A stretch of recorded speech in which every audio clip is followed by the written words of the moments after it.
Hello students, myself Alok Rajhans. Today I am with class 8 civics chapter 1, the Indian Constitution means भारतीय संविधान. भारतीय संविधान जो कि दुनिया का सबसे बड़ा संविधान माना जाता है और यही कहीं ना कहीं भारत के सबसे बड़े प्रजातंत्र होने का भी एक सबसे बड़ा सबूत है. तो सबसे पहले हम लोग देखें कि भारतीय संविधान की क्या क्या विशेषताएं हैं, लेकिन इससे पहले हम लोग जानें कि संविधान होता क्या है. यदि हम लोग साधारण रूप से इसे परिभाषित करें तो यह आपके बुक में भी दिया हुआ है. A written document where we find such rules that are required to govern the society is called a constitution. मतलब एक ऐसा लिखित दस्तावेज, लिखित प्रारूप नियमों का जो किसी भी समाज के ऊपर शासन करने के लिए ज़रूरी होता है, उसे हम संविधान कहते हैं. ठीक है. इसी तरह से भारत का भी संविधान है. आप सभी जानते हैं कि हमारा देश एक रिपब्लिक कंट्री है, यानी यहाँ पर संविधान का शासन चलता है. अब हम लोग आगे देखें. What we are going to study in this chapter? In this chapter, the main themes that we are going to study are need of a constitution and the Indian Constitution key features. What are the key features of Indian Constitution? Its federalism, parliamentary form of government, separation of powers, fundamental rights, secularism or fundamental duties. So these are the main key features of the constitution. But before going through the key features of the constitution, we should know that why a country needs a constitution. It is very compulsory that a country should have their constitution. Why?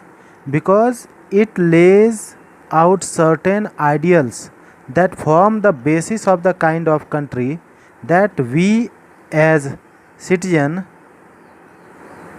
aspire to live in. How it helps us?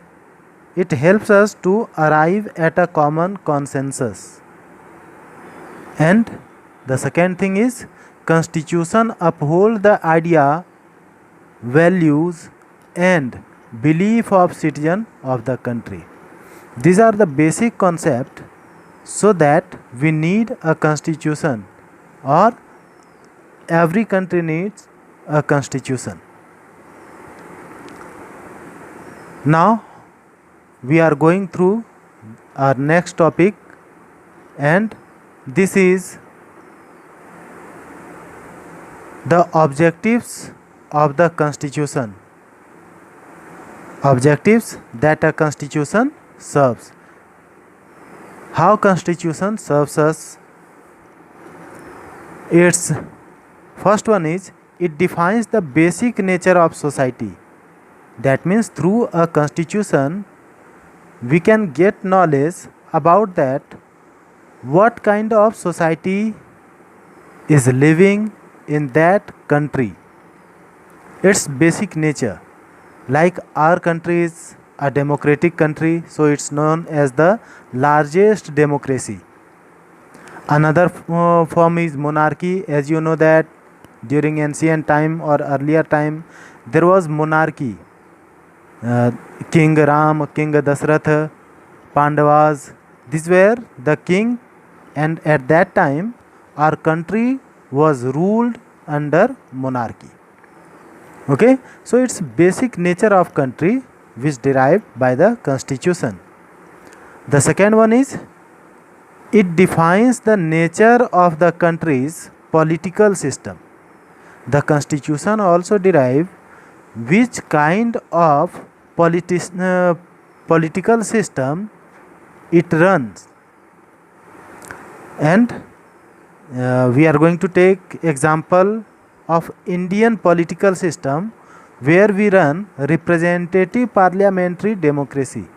Representative parliamentary democracy refers to that in this system the people, the citizen under universal adult franchise or universal adult suffrage cast their vote in an election and they elect representatives, and those representatives form the government, and all the discussion to take the major decisions are took place in parliament, so that it called representative parliamentary democracy. Next one is, it lays on the ideals which the country and its citizens believe in.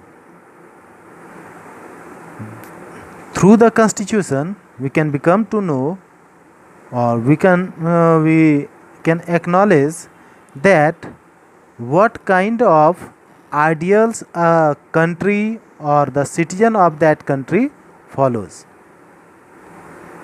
It's secularism, equality, fraternity, liberty. These are some ideals. Secularism,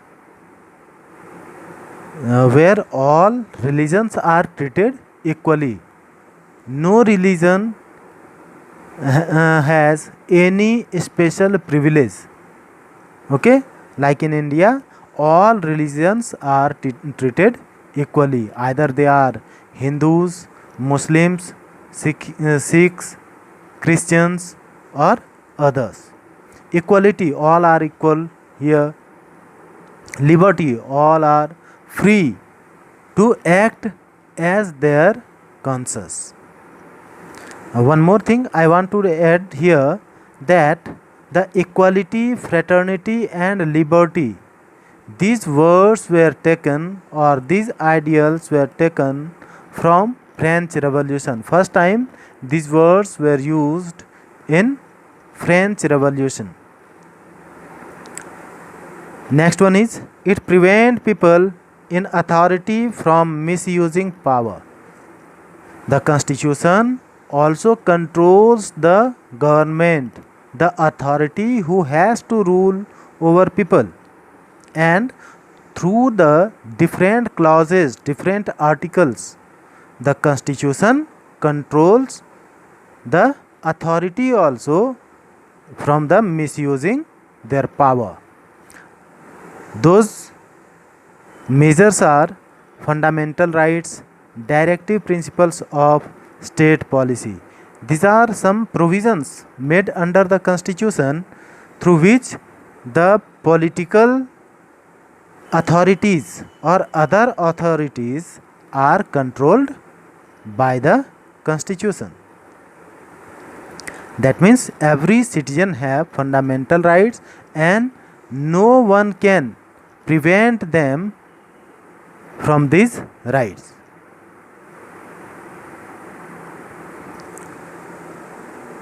Next one is, it protects minorities from majorities domination. Some certain provisions has been made in Indian constitution to stop this kind of domination. Like, if there is a majority of any specific section, they will rule over minority. No, our country is a democratic country, and in democratic country the people elects their representative to rule over them. No one can force anyone on the basis of majority, that if they have the majority in population they will rule over minority. It is only decided through the electoral process. The next one is, it upholds the common interest of the nation as a whole.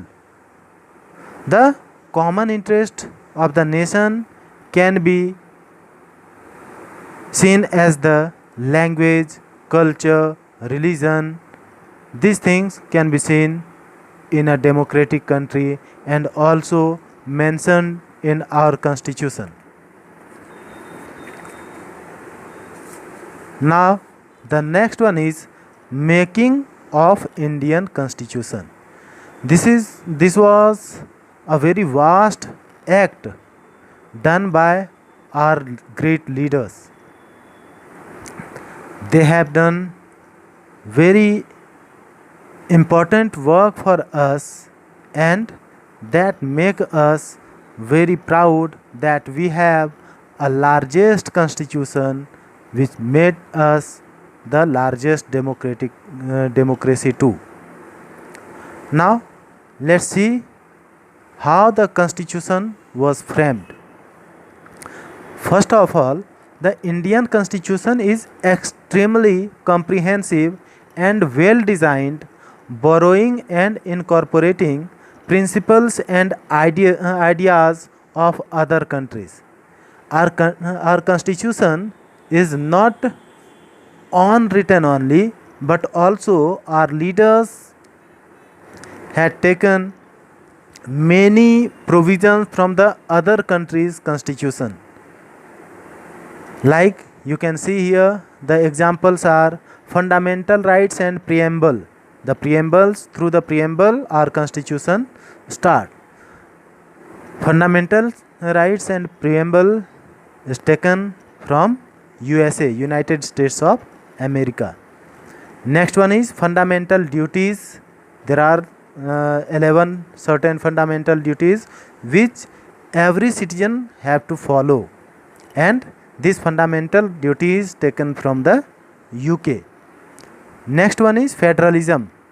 This feature is taken from Canada, and another one is directive principles. It is taken from the Ireland. Constitution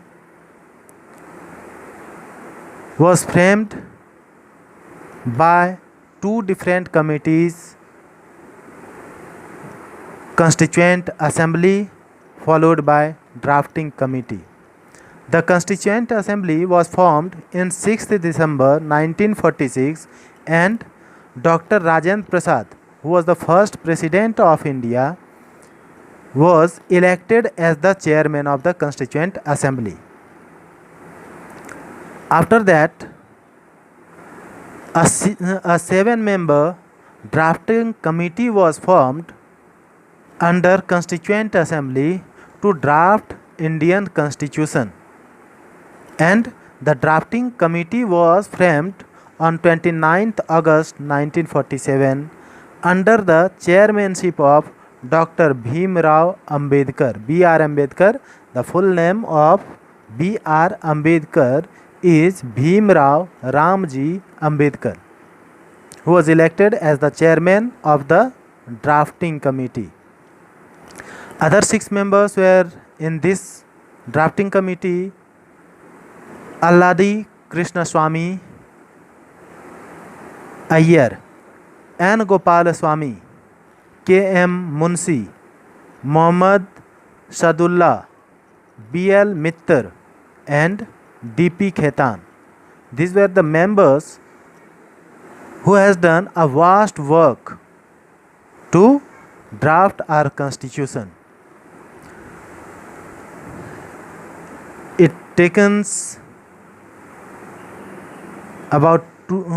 took about 2 years, 11 months and 18 days to draft our constitution, and about 6.5 crore rupees was spent on this. Our constitution has 22 parts, 395 articles and schedules. So these were the main themes of the constitution. Now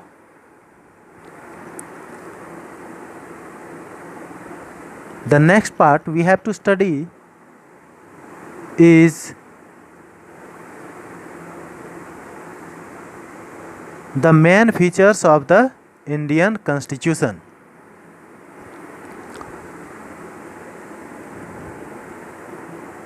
We will study the next part of the Indian Constitution, that is regarding the features of the Indian Constitution, in next video.